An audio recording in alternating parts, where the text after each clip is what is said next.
امام غزالی رحمۃ اللہ تعالی علیہ جو ہے وہ ان جوانوں سے فرما رہے ہیں کہ وہ جوان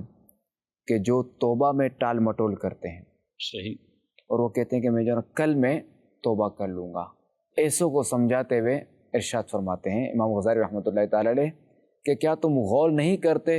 کہ تم کب سے اپنے نفس سے وعدہ کر رہے ہو کہ کل عمل کروں گا، کل یہ کروں گا، کل یہ نیکی کروں گا، اور یہ جو کل ہے نا یہ آج میں تبدیل ہوئی،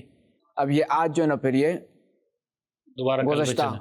اب یہ گزشتہ کل پہ جو پاس پہ چلے گئے۔ صحیح ہے، بالکل اچھا، اب جو ہے وہ فرماتے ہیں کہ اصل بات یہ ہے کہ تم جب کہ آج عمل کرنے سے عاجز ہو، یعنی آج تم عمل نہیں کر سکتے جی، تو کل جو ہے نا تم اور زیادہ جو ہے نا وہ اس عمل سے دور ہو جاؤ گے۔ صحیح صحیح، کہ آج کا کام کل پر چھوڑنے اور توبہ و اطاعت میں تاخیر کرنے والا فرماتے ہیں کہ اس آدمی کی طرح ہے، وہ جو شخص ایک درخت ہے اس کو اکھاڑنے میں جو ہے نا جوانی میں وہ درخت نہیں اکھاڑ سکتا، صحیح، وہ کہتا ہے کہ میں جو ہے نا اس کو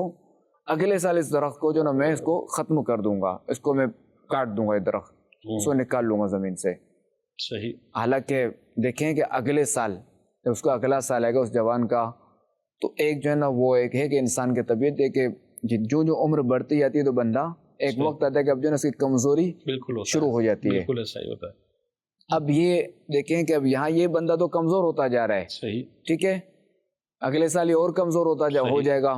اور یہ درخت جو ہے نا یہ اور مضبوط ہو جائے گا اور پختہ ہو جائے گا۔ بہت زبردست۔ تب ایک طرف یہ کمزور ہوا، بوڑھا ہوا، اور دوسری طرف یہ درخت اور مضبوط ہوا، تو اس درخت کو جو ہے نا وہ کل کیسے اکھاڑے گا، اگلے سال جو ہے نا کیسے اکھاڑے گا؟ صحیح، یہ تو اور مضبوط ہو گیا۔ فرماتے ہیں کہ پس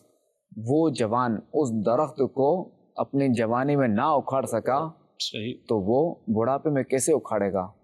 تو اس طرح فرماتے ہیں کہ جو آج توبہ نہ کر سکا، جو آج نیک عمل نہ کر سکا، تو کل وہ کیسے نیک عمل کر لے گا؟ یعنی آج کا کام کل پہ نہ ڈالیں۔ بالکل، آج کا کام کل پہ نہ ڈالیں اور توبہ میں ٹال مٹول نہ کریں کہ کب پتہ نہیں کہ زندگی کے چراغ گل ہو جائے۔